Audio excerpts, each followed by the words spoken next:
ఈ పిల్లలందరితో కలిసి వెళ్తావా? అవును ఈ బోట్లేనా ఎక్కేది? ఈ బోట్లే. అంటే కష్టం అనిపించట్లేదా? కష్టం ఉంది కానీ వెళ్ళాలి కదా సార్. ఎప్పుడైనా వర్షం వచ్చి నువ్వు భయపడి ఇబ్బంది పడి అలాంటి జరిగాయి ఎప్పుడైనా? జరిగాయి సార్, కానీ స్కూల్కి వెళ్ళడం మానేది సార్. పాఠశాలకు వెళ్లేందుకు తాము పడే కష్టాన్ని 6వ తరగతి విద్యార్థిని స్వాతి బీబీసీకి చూపించారు. చూశారు కదా పడవ ప్రయాణం ఎలా సాగుతుందో. సొలబంగి గ్రామం నుంచి ఇలాంటి చిన్నారులు 12 మంది ప్రతిరోజు కూడా ఇంత రిస్క్ తీసుకొని ఈ నీటిలో, అంటే ఇది రైవాడ్ డ్యామ్, ఈ రైవాడ్ డ్యామ్లో ప్రయాణం చేసి పాఠశాలకు వెళ్తారు. ఇది అల్లూరి సీతారామరాజు జిల్లా అనంతగిరి మండలంలోని సోలబొంగు గిరిజన గ్రామం. ఇది రైవాడ రిజర్వాయర్కు ఒక వైపు ఉంటుంది. ఈ గ్రామంలోని పిల్లలు రిజర్వాయర్కి అవతల వైపు అనకాపల్లి జిల్లా పరిధిలోని తామరబ్బ గ్రామంలోని ప్రాథమికోన్నత పాఠశాలకి వెళ్లాల్సిందే. అమ్మ నీకు భయం వేస్తుందా స్కూల్కి వెళ్ళేటప్పుడు? అవును సార్. ఎందుకు భయం వేస్తుందమ్మా నీకు? ఇలాగా గడ్డ మీద వెళ్తున్నాం కదా సార్, ఎక్కడన్నా తిరగబడిపోతే చాలా భయం అవుతుంది. భయం వేస్తుంది, తిరగబడిపోద్దేమో అని. ఎన్నాళ్ళ నుంచి స్కూల్కి వెళ్తాము ఇలాగ ఈ పడవలోని ప్రయాణం చేస్తూ? అంటే ఎన్నో తరగతి నుంచి వెళ్తున్నావు నువ్వు? 1వ క్లాస్ నుంచి వెళ్తున్నావు. ఇప్పుడు ఎన్నో తరగతమ్మా నువ్వు? 6th sir. రోజు చాలా అలాగే పడవ మీద భయం పడుతూనే స్కూల్కి వెళ్తున్నాం. మా అమ్మ నాన్న కూడా చాలా భయపడుతుంది. మరి నువ్వు స్కూల్ మానవు, పడవ ప్రయాణం చేయాలంటే భయం. మరి నువ్వు స్కూల్ మానకూడదు, పడవ ప్రయాణం కూడా చేయకూడదు అంటే ఏం చేస్తే నీకు మంచిది అనిపిస్తుందమ్మా? మాకు రోడ్డు స్కూల్ కూడా కావాలి సార్. ఎక్కడ కావాలి స్కూలు?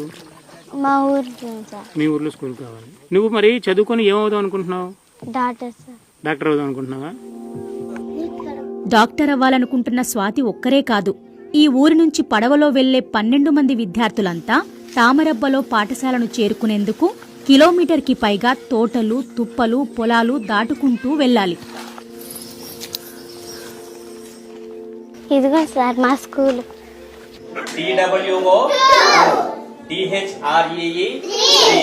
ఇలా తమ పిల్లల్ని ప్రమాదకరంగా బోట్లపై పాఠశాలలకు పంపడం వారి తల్లిదండ్రులను నిత్యం కలవరపరుస్తూనే ఉంటుంది. ఊర్లో పాఠశాల లేదు, ఏది లేదండి. అందుకే ఎంత దూరం వల్ల పడవ మీద మేము ఎలాగో భవిష్యత్తులు పాడైపోయినాయి అంటే మా పిల్లలు కూడా అలాగైపోతారనేసి ఆ పడవ మీద ప్రయాణం చేస్తున్నామండి. సార్ ఒకవేళ గాలి వర్షం అయితే గాలిలో వచ్చి ఏ టైం లేట్ అయిపోతారు పిల్లలు, మాకే ఆడలేకపోతుంటాయి సార్ గుండెలో. అది మా పరిస్థితి సార్. పిల్లలు స్కూల్ పంపిస్తే మాకు ఇంట్లో ఉన్న వాళ్ళకి సరిగ్గా తిండి తిప్పలేని పరిస్థితి ఇలాగా ఉంది. వాళ్ళు పిల్లలు వచ్చే వరకు రోడ్డు నెక్స్ట్ అక్కడ మా సొలబొంగు ఊర్లో స్కూల్ ఉంటే మాకే కొంచెం బాగుండేది, పిల్లలకు కూడా సౌకర్యం బాగుంటుంది అని అనుకుంటున్నాం సార్ మేము. ఈ ఊరు నుంచి బలిపురం మీదుగా 6 కిలోమీటర్లు నడిచి వెళ్లినా తామరబ్బ చేరుకోవచ్చు. కానీ ఆ మార్గం సరిగ్గా లేదు. రైవాడ రిజర్వాయర్లో రోజూ పిల్లలు పాఠశాలకు వెళ్లి రావడం ప్రాణాలతో చెలగాటమే అంటున్నారు గ్రామస్తులు.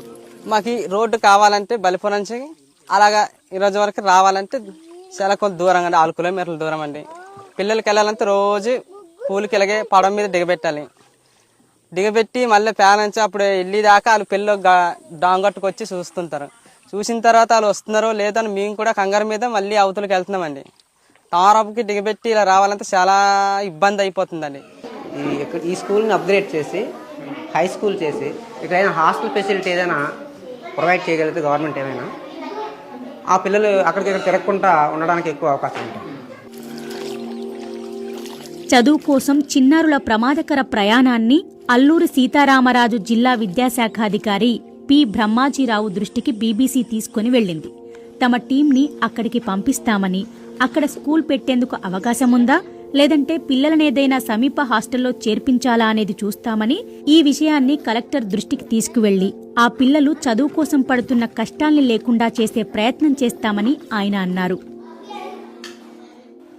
ప్రస్తుతానికైతే స్కూలు మానలేం, అలాగే ఈ ప్రయాణం చేయడానికి కూడా కష్టంగానే ఉంది అని అంటున్నారు. మరి ఈ సమస్యకి ప్రభుత్వం ఎలాంటి పరిష్కారం చూపిస్తుందో చూడాలి.